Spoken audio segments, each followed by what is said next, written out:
सभी भैया बहनों को नमस्कार।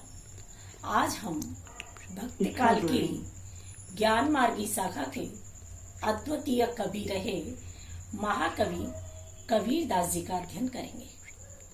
सबसे पहले जानते हैं कबीरदास जी का संक्षिप्त परिचय। कुछ पंक्तियों के माध्यम से देखते हैं कि 1309 ईस्वी काशी जन्म लिया था और विधवा से था जन्म जुलाहे नीर पाल लिया था। जात पात अवतारवाद का खंडन खूब किया था और इनकी शैली में सजीवता रहस्यवाद का पुट है। भाषा पंचमेल खिचड़ी है, शैली कठिन विकट है। निराकार का कवि कबीर यह संतों में उत्कट है। देखते हैं कि महाकवि कबीरदास जी का जन्म 1398 ईस्वी में बनारस के निकट लहर तारा नामक स्थान पर हुआ था। इनका जन्म एक विधवा ब्राह्मणी से हुआ था। इस कारण से लोक लाज के भय से वह इन्हें लहर तारा नामक तालाब के किनारे छोड़ आई। नीरू और नीमा नाम के निसंतान दंपति ने जब उस बालक को देखा तो उठा करके घर लाकर उसका पालन पोषण किया। संत कबीरदास जी के गुरु का नाम रामानंद जी था। संत कबीरदास जी ने ये बिना पढ़े लिखे थे। इन्होंने जो कुछ भी ज्ञान अर्जित किया वह संतों की संगति के माध्यम से किया। यह अपनी रचनाएं, अपने दोहे आदि यह गाया करते थे और इनके जो शिष्य थे वह इन्हें संकलित किया करते थे। कबीरदास जी की जो रचनाएं हैं वह बीजक ग्रंथ के अंतर्गत पाई जाती हैं। मुख्य रूप से प्रमुख 3 रचनाएं हैं इनकी, साखी, सबद और रमैनी।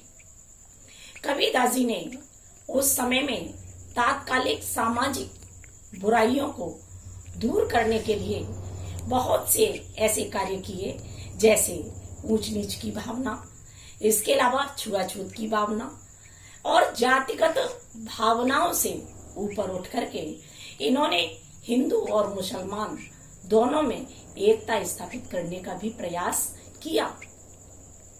एक तरफ इन्होंने जाप लगाना, माला फेरना, तिलक छापा आदि लगाना, इन सब चीजों का भी विरोध किया। उन्होंने खुद लिखा कि जप छापा माला तिलक सरे न एको काम। और दूसरी तरफ यह मुसलमानों के लिए भी बोलते थे, जैसे कि कंकड़ पत्थर जोड़ के मस्जिद लई बनाए और ताचड़ मुल्ला बाग दे क्या बेरा हुआ खुदाए।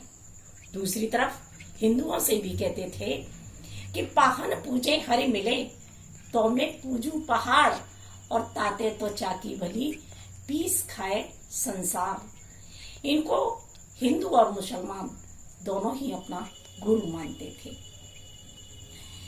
कबीरदास जी के यदि इनके पारिवारिक जीवन के विषय में जानना चाहें तो इनका लोई नामक कन्या से विवाह हुआ और इनके एक पुत्र कमाल और पुत्री कमाली भी उत्पन्न हुई।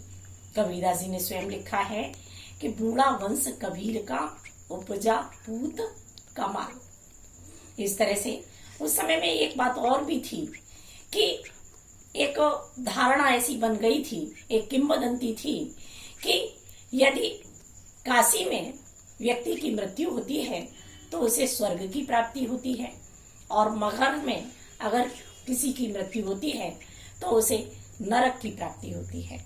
इसलिए कबीरदास जी ने जब इनका जीवन के अंतिम क्षणों में या अंतिम समय में ये मगहर पहुंच गए और वहीं इनकी मृत्यु हुई। ऐसा कहा जाता है कि मृत्यु के समय में भी हिंदू और मुसलमान दोनों में परस्पर झगड़ा होने लगा कि हम अपनी पद्धति के अनुसार इनका दाह संस्कार करेंगे, हिंदू कहने लगे, और मुसलमान अपनी तरह से कहने लगे अंतिम संस्कार के लिए। तो ऐसा कहा जाता है कि इनका जो शरीर था वह फूलों में परिवर्तित हो गया और उसको हिंदू और मुसलमानों ने परस्पर बांट लिया। इसलिए इनको एक अवतार भी माना जाता है। इनकी भाषा की दृष्टि से इनकी भाषा पंचमेल खिचड़ी के नाम से जानी जाती है।